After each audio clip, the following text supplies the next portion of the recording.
Good morning. It's September 20, 2023. Welcome to your program, Your Agenda, here on Cignal TV 1 News, Channels 8 and Channel 250, which you can also watch on Facebook and YouTube. Maraming salamat po. Thank you to all our Cignal TV subscribers and of course those of you who have the Cignal Play app. Maraming salamat also for the PLDT, Home Fiber Optic Internet. Laging maasahan. And today is a Wednesday. Maaraw, maalinsangan, it's a bit warm, and I don't know how the day will progress, but like I said the other day, afternoons in the Philippines, you can roll a dice and do your predictions because it's all unpredictable as far as the weather goes. Today, we are going to be focusing on the Land Transportation Office, and we are going to be speaking with two gentlemen to give their individual assessment of the stuff that the LTO has been talking about, primarily about the driver's license exams. There is some talk about addressing road rage. Paano mo ite-testing yung road rage capacity or inclination of a driver, etc., etc. So we're going to be tackling all of that, also regarding cars, etc. So we'll deal with that. But first, let's go to our daily starter. And again, it is from the TV series Ted Lasso. You should really watch it. I think it's on Netflix or Apple TV. It's a really good series. Medyo careful lang po dahil baka mag-binge watching kayo. Makalimutan yung may trabaho pa kayo. Anyway, let's go to our daily starter. Gab, if you would. A good mentor hopes you'll move on. A great mentor knows you will. I will do an on-air edit because bitin po yan. Please flash it again, Gab. A good mentor, okay? Let me go to my código.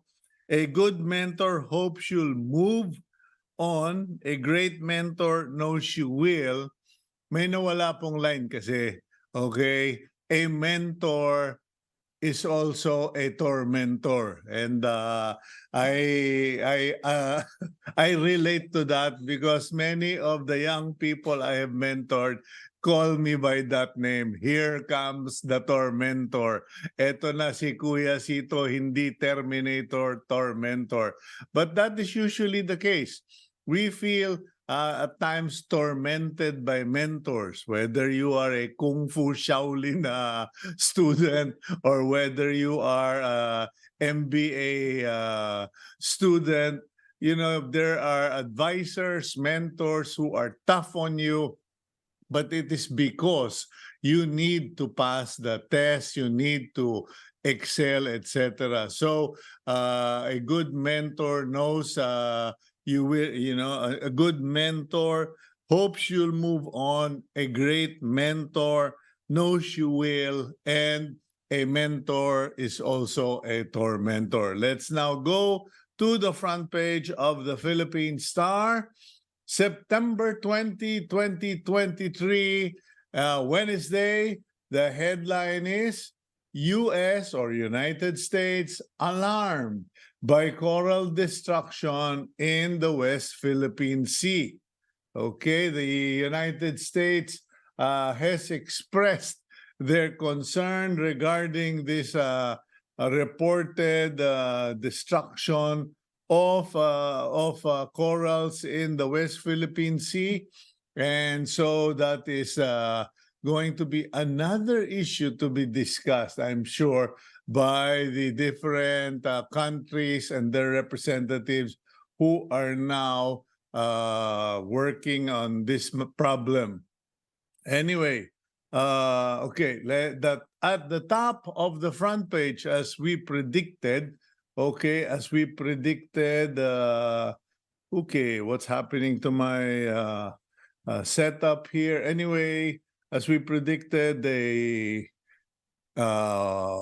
Department of Finance, okay, opposes the suspension of the fuel excise tax. Okay, in my column in the Philippine Star today, I pointed out that the biggest hurdle or challenge to the proposal of House Speaker Martin Romualdez to suspend the excise tax would be none other than Secretary Ben Jokno. Okay. And then below that, you have Senate panel OK's absolute divorce bill.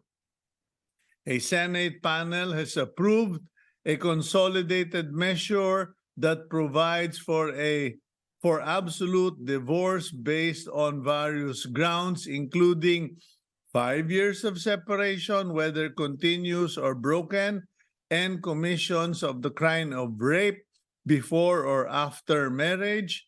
And the committee report 124 prepared, submitted by the Senate Committee on Women and Children, etc., okay, has endorsed it. Now, on the other side, ito naman po, para dun sa mga Twitter na dating, I don't know if it's, well, it's called X now, okay?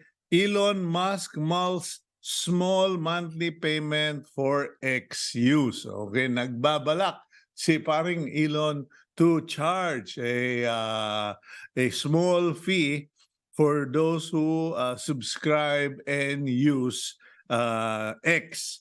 Parang ano Prince, formerly known as. Anyway, more Pinoy families see themselves poor. According to another survey, the number of Filipino families who consider themselves poor continued to increase in the second quarter survey conducted by the Okta Research Group.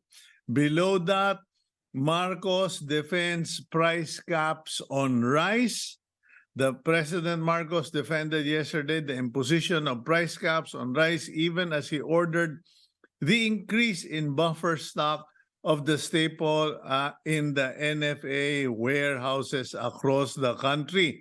Center photo of the Philippine Star shows that President Marcos, Bongbong Marcos, and DSWD Secretary Rex Gatchalian leading the distribution of around 1,500 sacks of premium quality rice to various beneficiaries of the Pantawid Pamilyang Pilipino program, or 4Ps. Meanwhile, Speaker stands by Maharlika but will cooperate with the Supreme Court. Speaker Martin Romualdez yesterday stood by the constitutionality of the Maharlika Investment Fund Act of 2023 after lawmakers asked the Supreme Court to void and stop the implementation of the Maharlika Investment Fund law. Okay, and then below that, we have another photo of the missing girls. Activist Jonila Castro narrates how she and Jed Tamano were abducted by Army soldiers of the 7th Infantry Battalion as they were presented during a press conference in Plaridel, Bulacan yesterday. At right is Lieutenant Colonel Ronald de la Cruz, commanding officer of the battalion, who was caught by surprise by her story. Ayan po. Environment activists claim abduction by military. Yan yung problema sa mga press release.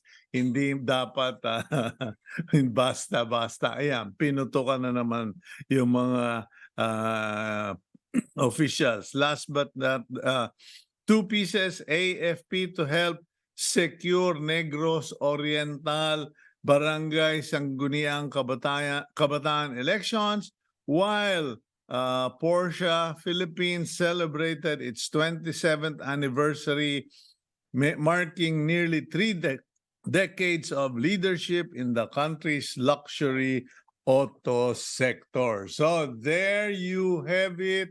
Let's check in with our executive producer, Gab. And okay, we go for a quick break. When we return, we will then talk about all the changes, plans of LTO, and of course, motoring and transport concerns here on Agenda.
The current driver's license exam being administered at the Land Transportation Office may soon undergo changes. This as the agency is currently eyeing a review of the process of giving out licenses. It's just an eye-opener to us if there is anything that we are missing, no? As far as the exam is concerned. No? Is there anything we need to add, no, to the exams, to the requirements, para naman to be more, as I said, more responsive, no? Without necessarily becoming too tedious naman sa mga aplikante ng driver's license. The proposed review surfaces after recent incidents of road rage in the metro. In fact, the LTO has said that it will push for a creation of a special law that clearly defines and penalizes road rage incidents. Will the new driver's exam help sort out good motorists from unruly ones?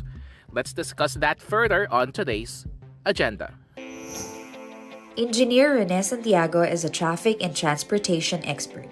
Santiago obtained his degree in civil engineering from UP Diliman in 1970 and got his master's degree in systems engineering from the Asian Institute of Technology in 1973. He also wrote several technical papers about the state of transportation in the country. Miggi Solidum is currently one of the Visor Philippines writers. From 2019 to 2021, Solidum was the website's managing editor.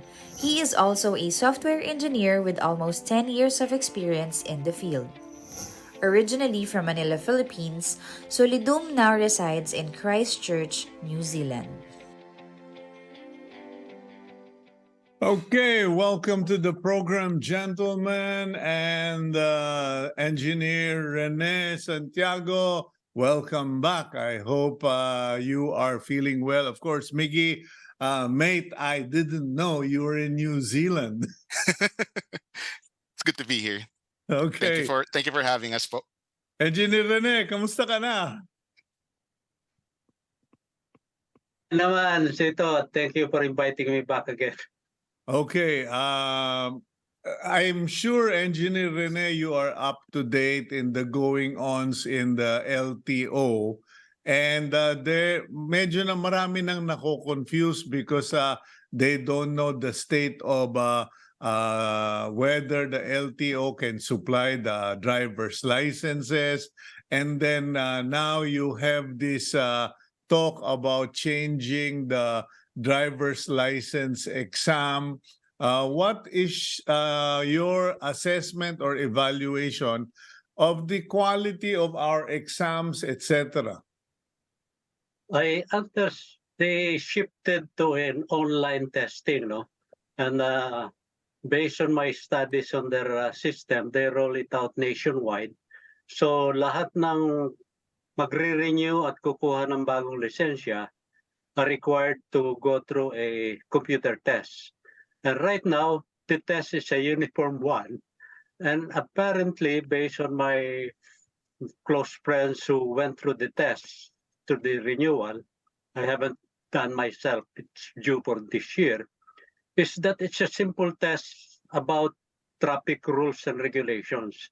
Medyo uniform. I think it's a good start, except that it doesn't really screen or test your capacity. For new drivers, that's a good test, no? Mhm. But there should be a different set if you're talking of jeepney drivers or public transport. And especially for those, because that will be a situational case kung talagang competent ka mag-drive. No? Okay, Mga ganun. ang point mo, Sir Rene, is kung private vehicle ka, one set of tests. But if you are transport driver, public transportation driver, dapat iba ang level ng test. And Yes. how, in what way should it be different?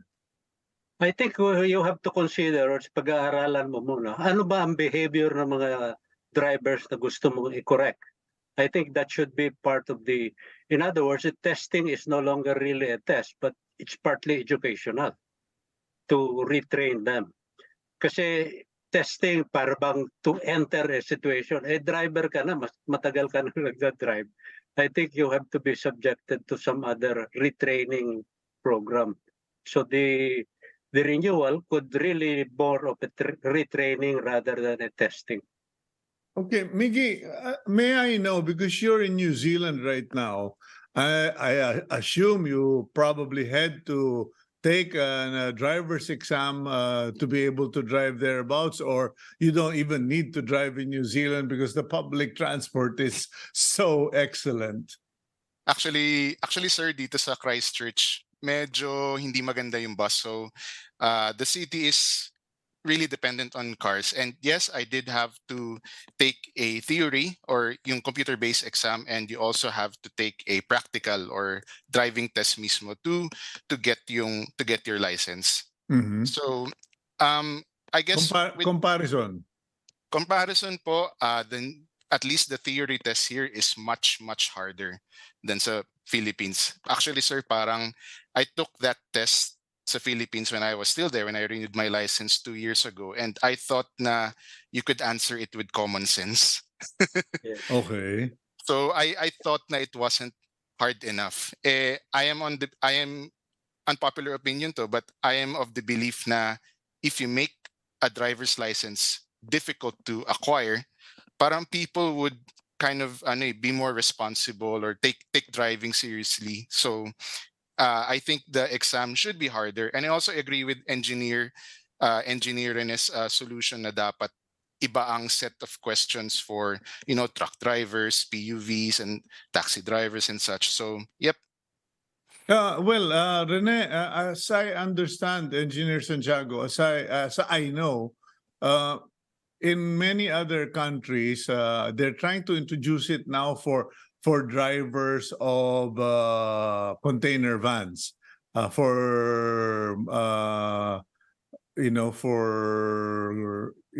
for those used in the ports, etc.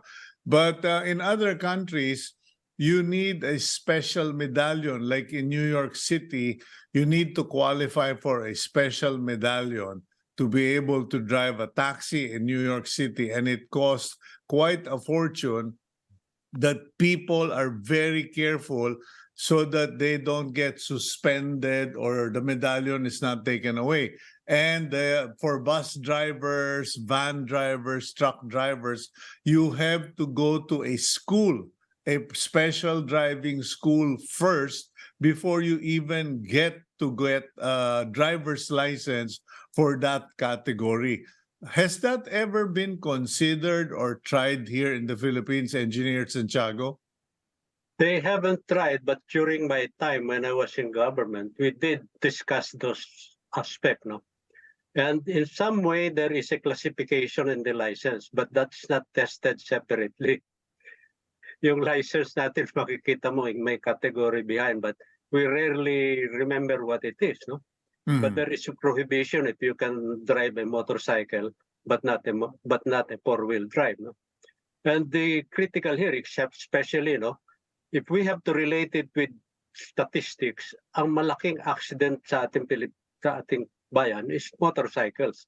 So the testing for motorcycle drivers should be very, very different from other drivers. Sa pilot, there is a rating competence. You cannot fly a 747 if you're only rated for Airbus 300. Mga ganon, no? Or if your rating is only for a Cessna jet, hindi pwede doon sa malaking aircraft. So similarly sa land-based, it's time to consider this kind of specialty training. And we can start with its licensing. As I said, not simply a testing that's good for new drivers, but for existing drivers, you have to move into some kind of specialization. Okay, Miggi, in New Zealand, were you ever required to take a seminar or go to driving school, etc.? Because I know that they are really tough. And can you give us an idea of how difficult the tests are? Okay. So una sir, the materials for any applicant to use in applying for a license, they're all provided by the government. So actually, ang maganda nga is they have this website na parang game. So you play that game, it makes you understand kung ano yung kunyari mga right-of-way rules and such. Tapos you take a quiz after. Tas parang pwede mong ulit-ulitin yung quiz na yun, sir. And that will help you out with your theory test. So sa New Zealand din, when I had my license converted from the Philippine one to the local one, the test was pretty tough kasi especially they have what you call a full license. So a full license parang basically unrestricted ka at all times of the day. Kahit sino kasama mo sa kotse pwede. The full license test was quite difficult kasi parang almost no mistakes allowed.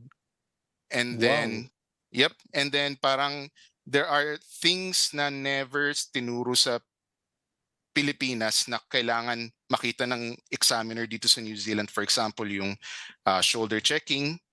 Tapos kunyari, before you brake, you have to check your rearview mirror. So those are the things na we don't practice back in the Before you Philippines. brake, you need to check your rear view mirror. Your rearview mirror. Because pag pumreno ka, baka biglang babangga ka sa likod. Yes, ganun na pa. Pero Ganun na nga po. in order for you to be able to check your rear view mirror, if it is safe to brake and then brake, you need to be at least so many cars length from the car in front of you. Opo, actually, New Zealand law recommends 2-second rule. So you need to maintain 2-second gap dun sa car sa harap. 2 cars or 3 cars away.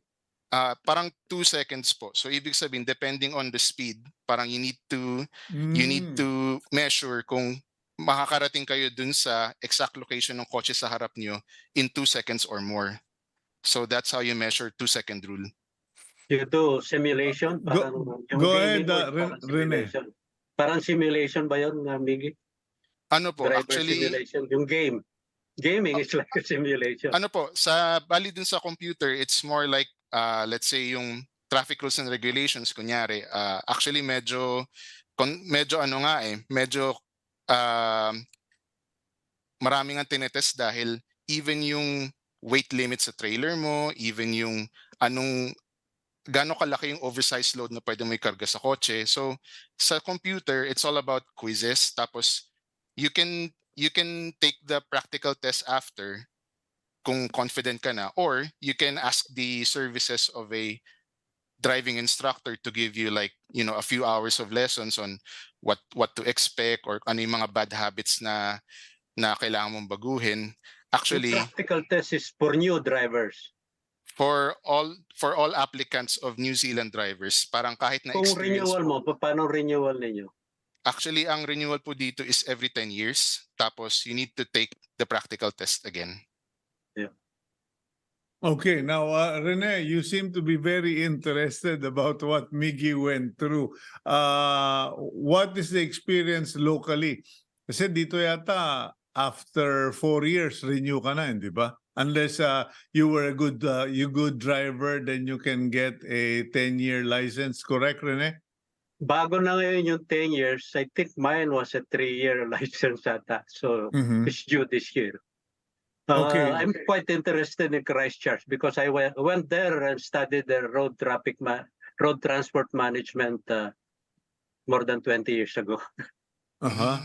Okay. So what are your observations regarding the current leadership of LTO and what they are trying to roll out? Kasi in the last administration, the introduction of driving schools, requirements for driving schools, medyo pinalagan. Some people protested because it would be 5,000 to and up just to go to driving school. But the problem is, motoring journalists like Miggi have pointed out, anong matututunan mo in a few hours of driving lessons? Alam mo, yung problema dyan sa licensing is really yung mga driving school, no? Because the LTO previously issued mandatory rate or fee across the board na pare-pareho. Mhm. It's treating like this. Para bang yung eskwelahan mo na 5-star is suddenly priced the same way as a simple one, no? A Mhm. basic. So yun ang mali, no? You have to let the market forces, the better ones, charge higher. Talaga, if you have a very, very competent driving school, they will charge higher. They may have to buy driver simulation, no? Mhm. That's only one of the problem. Ang napakasimpleng problem na hindi nila malutas, yung shortage na driver ng plastic card. Yeah, but okay, that's hindi na problem yun. Shortage of plastic cards is a Philippine reality. Huwag ka nang umasang masolve yan. I mean, come on, how long you've been in government?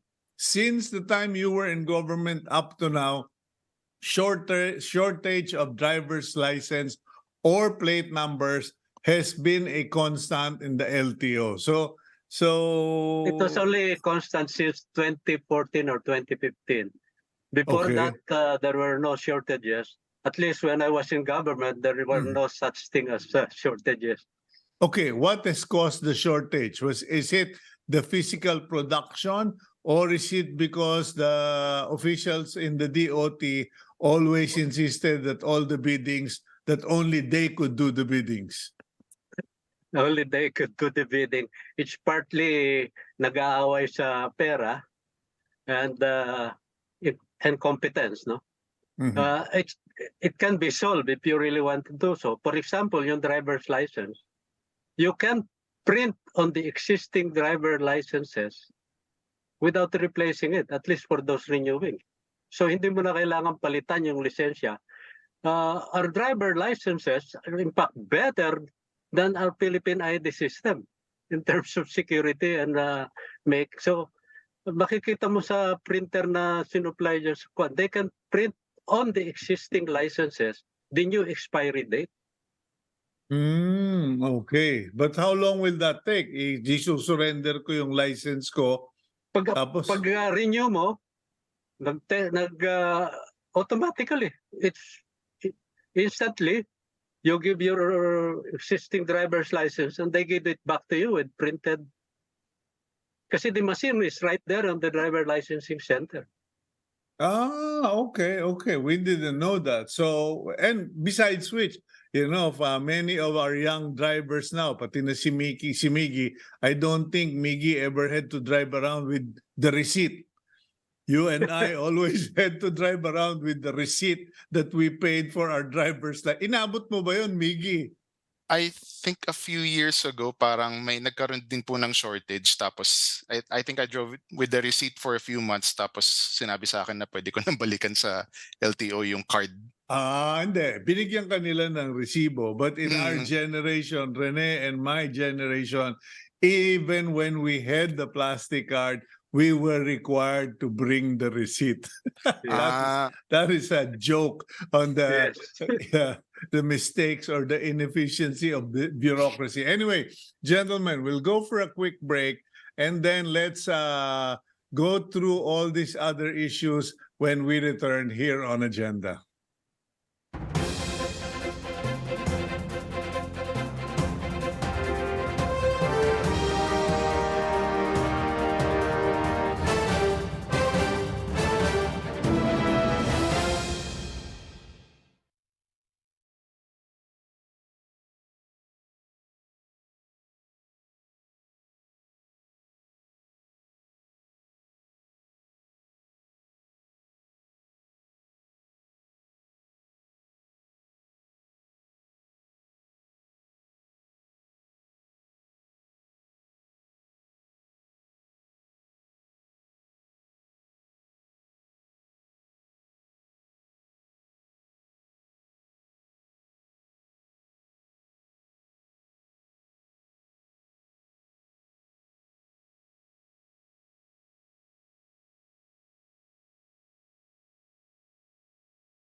The MMDA is pushing for the re-implementation of the controversial No Contact Apprehension Policy, or NCAP. Recall that the Supreme Court issued a temporary restraining order against NCAP because of various issues connected to it, like hefty fines, data privacy violations, and defective CCTVs. But MMDA Acting Chairman Romando Artes said, it's time to bring it back because the number of traffic violators are increasing. Isinulat na namin yan sa Office of the Solicitor General na support para nga ma-lift yung NCAP. Dahil before naman, noong may NCAP, wala halos nagba-violate kasi anytime na pumasok ka sa bus carousel, hindi ka man mahuli physically, ikaw ay pwedeng hulihin through the CCTV cameras at ma-penalize. Is NCAP the best solution to the rising number of traffic violators? Let's discuss this on today's Agenda. Okay, welcome back, Miggy and Engineer Rene. So what's your reaction to that, Engineer Rene? Mukhang nagising ka bigla nung napag-usapan niyang NCAP na yan. Fundamentally, as a system solution, it is okay, no? Because is it extends in effect the capability of traffic enforcement to enforce the law. Except that in our country, medyo problematic for the simple reason that you need to change our law on that and other rules na malabo, no? Should the machine dictate the kind of violation?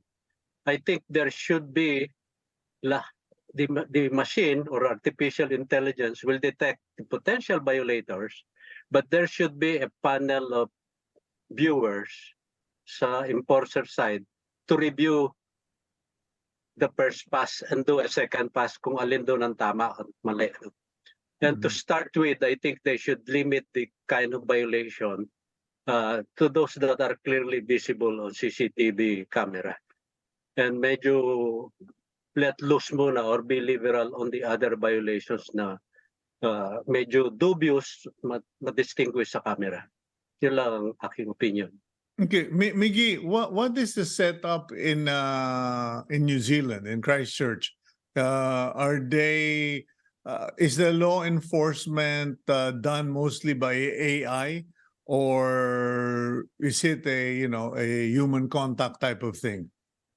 Actually, sir, it's a mix. I know that there are a few traffic cameras set up here sa one of the major roads dito.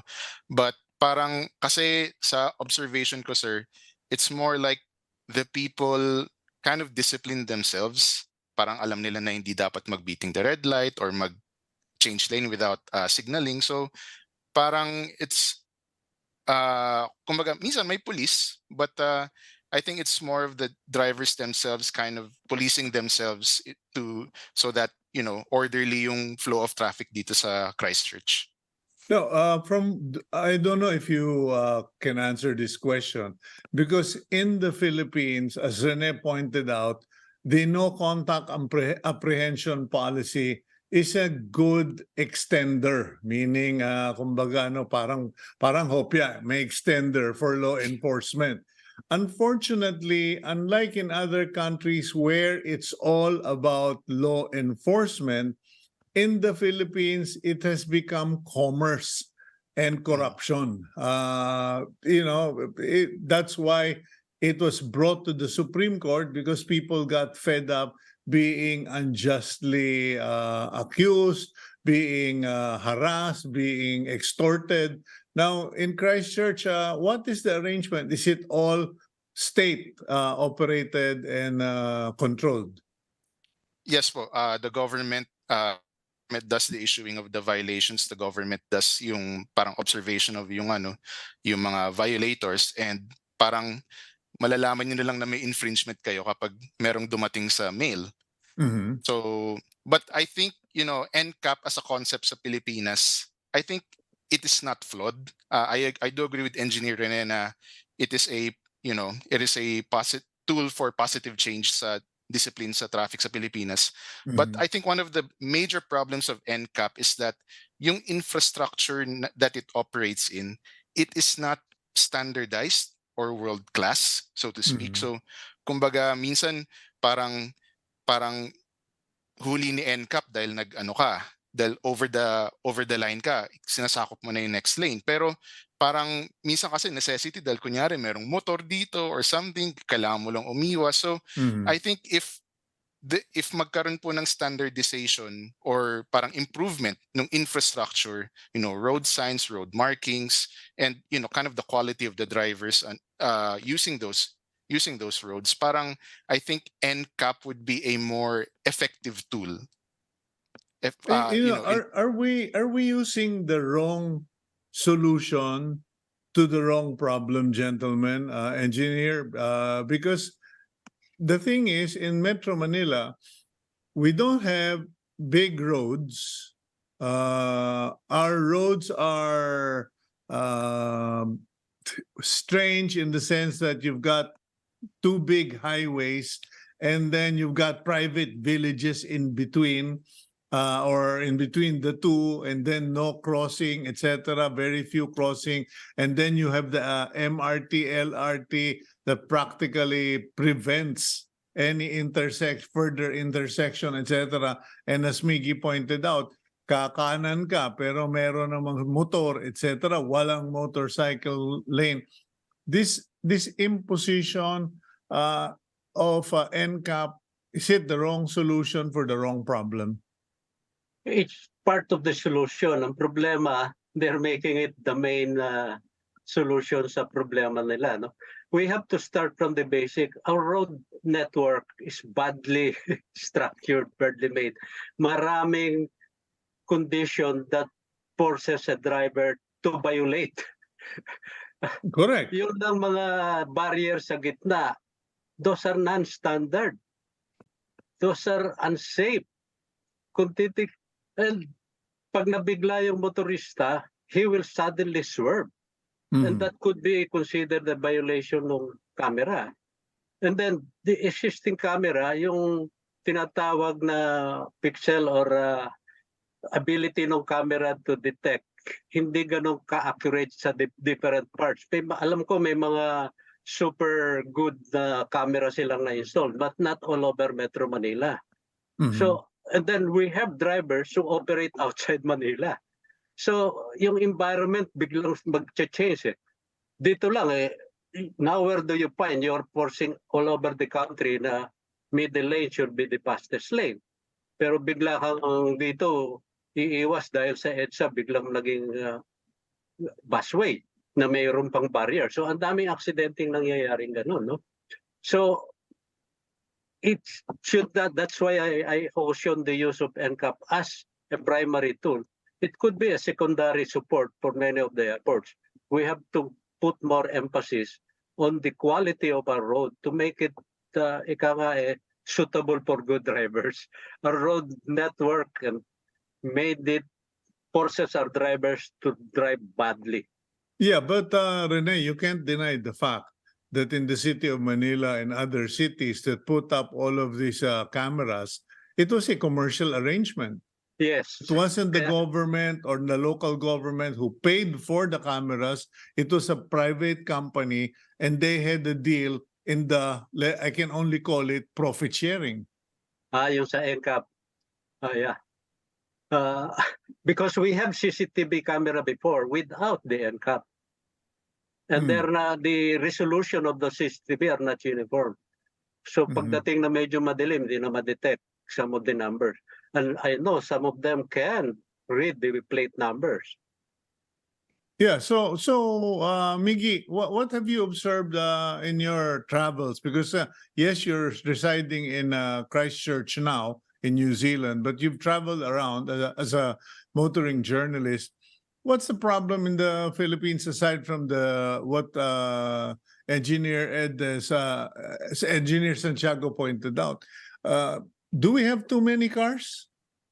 I think for Metro Manila, there are too many cars. Metro Manila has become so car dependent, but also I cannot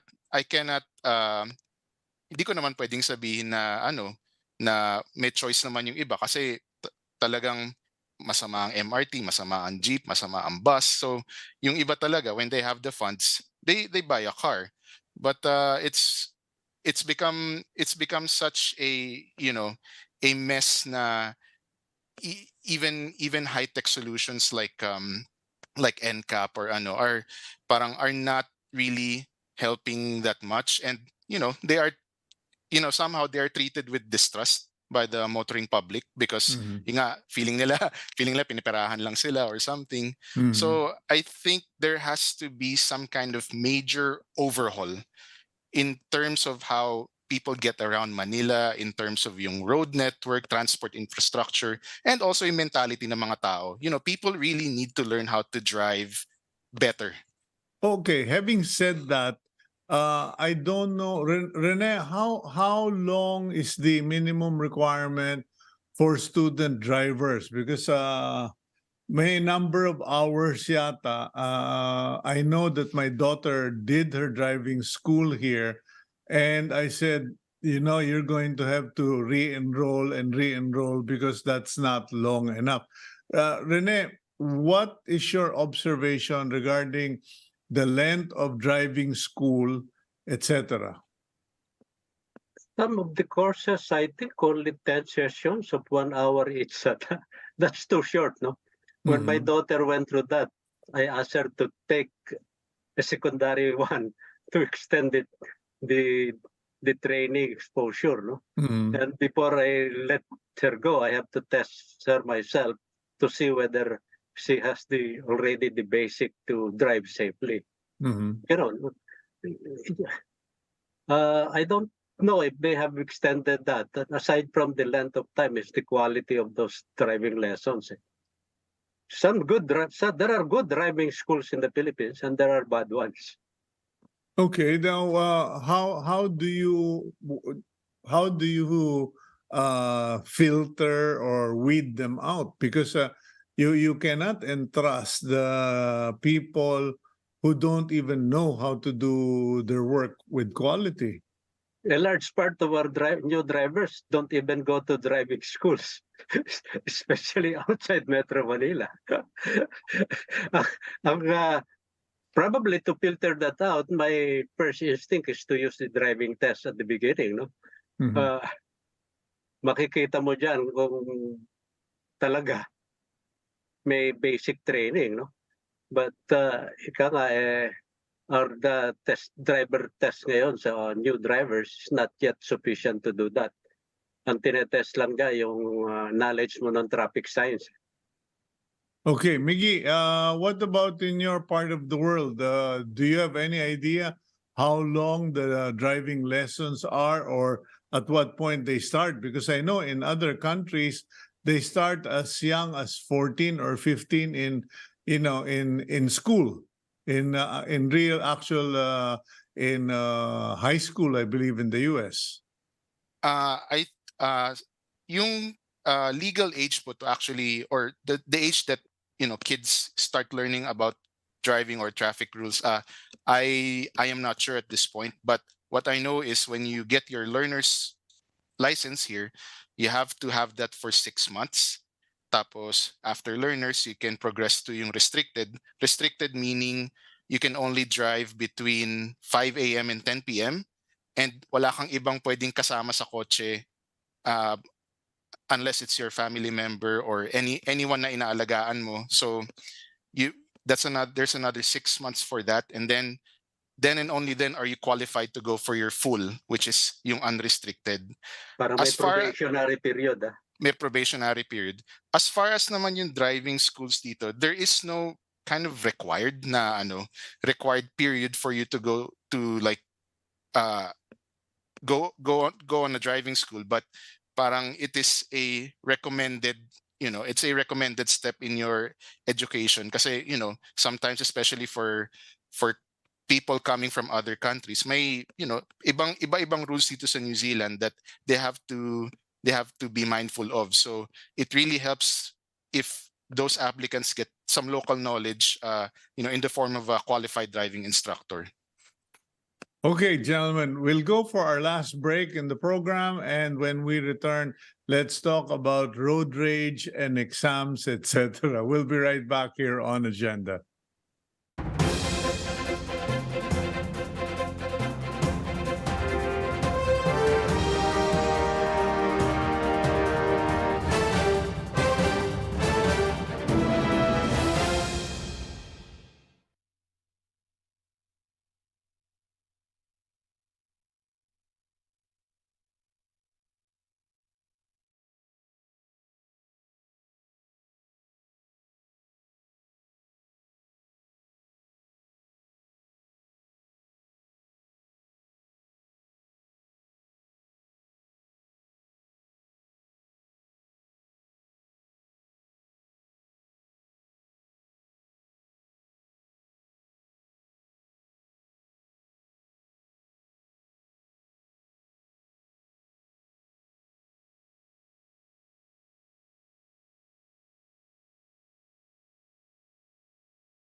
Welcome back to your program, Your Agenda, here on Cignal TV 1 News. And with us, continuing our discussion, is Miggi Solidum of Visor and Ms. Engineer Rene Santiago, who is our traffic and mobility consultant for the morning. Gentlemen, let's talk about this road rage issue. Balita ko, or rumors have it, that the LTO is trying to figure out what they can do in terms of examinations to prevent or to minimize road rage. Engineer Santiago, what's your comment? Much ado about nothing. I think it's only because of the road rage na may nagbunutan ng barel, no? Mhm. I think road rage is something you can prevent. Kung paminsan-minsan talaga magagalit ka, kasalanan na ba yun? I think the fault lies when you execute physical action against the others, no? Mhm. But being angry is per se a human emotion that is not attributed to only road rage, no? So ang hirap i-define. In fact, I check with AI. Is there such a thing as a law in any part of the world about road rage? And the response was quite negative. No country was pointed out by AI as having a law on road rage per se. Mhm. Anyway, I was just mesmerized by that video once again. And it just occurred to me that a lot of the road rage incidents that get featured on social media involves a motorcycle or a bicycle.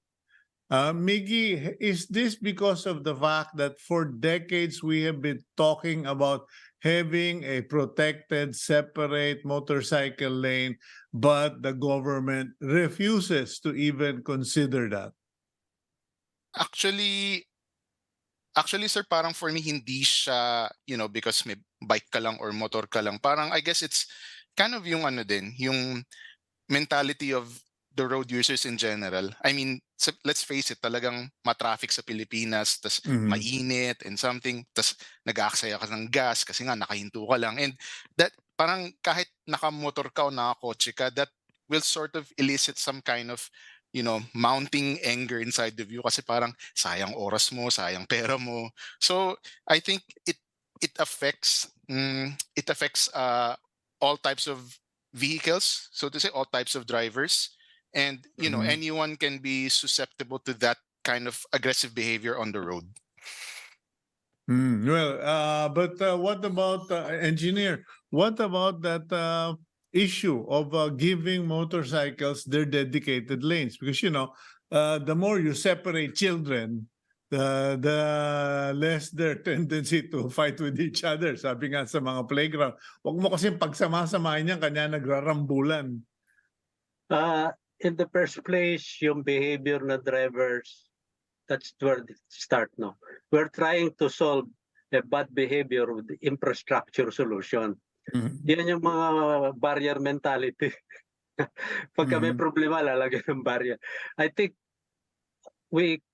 our road infrastructure is inadequate enough that we could not really carve out an exclusive lane for motorcycles. Because then you have to consider origin destination. Nangyari sa Pilipinas, baliktad ang development. In many countries, motorcycles start to decrease as income increases. And Mhm. dito sa Pilipinas, we're now back to more than 70% of our total vehicles in the country are now motorcycles. And the growth rate of motorcycles is very high. In Mhm. fact, my study showed more than 3 million motorcycles have no license plate or have not renewed their vehicle license plate. Mhm. So it's more basic and fundamental than just putting a exclusive bike lanes. We can't afford to put exclusive motorbike lanes because of our road network is heavily inadequate. true, we have more cars on the road than needed. Problema, when you compare it with developed countries, they have better roads. And our modal share, there are actually more trips on public transport in Metro Manila than, let's say, Christchurch, no? But they don't have traffic because of their good traffic system. And their existing mass transit is quite good. Ours is paatras, 5 years ago, we started with common ticketing para yung mga transfers between lines will be efficient. Mhm. That should have been extended to buses. Alam mo bang umatras ngayon when I tried it a month ago? Wala na yung common ticketing. Back to ticket for each line. LRT2 will have its own ticket. MRT3 have its own ticket. Bibili ka ng panibagong ticket. So The buses that creates don't volume of people in the station. Yes. So nagkakaroon ng delay. So we have not progressed on public transport. We have regressed. The number of buses on the street have declined tremendously aside from the scarring ng COVID lockdown, but also by demandando ng LTFRB. So buses and jeepneys have tremendously declined. So what will you do with our people? They buy cars. The latest report, 30% daw yung growth ng sales ng mga kotse sa Pilipinas. If you include the motorcycles, probably higher than 30%. Yeah, but also because, if you have 25,000 pesos, you can already buy a car. Motorcycle, exactly. Anyway, gentlemen, we've essentially run out of time. But Miggi, I'll give you the last word. As far as a Filipino now living in New Zealand, what are your thoughts when we invited you to talk about this? What were your thoughts? Well, first of all, it's an honor to be here again sa program niyo, Sir Cito. And it's also an opportunity for me to see how things work in other countries. Kasi parang if ang mga Pilipino kasi usually pag dinadala mo sa ibang bansa, biglang sumusunod sa mga batas nila doon. So parang, it gives you an opportunity to compare from a ground level about how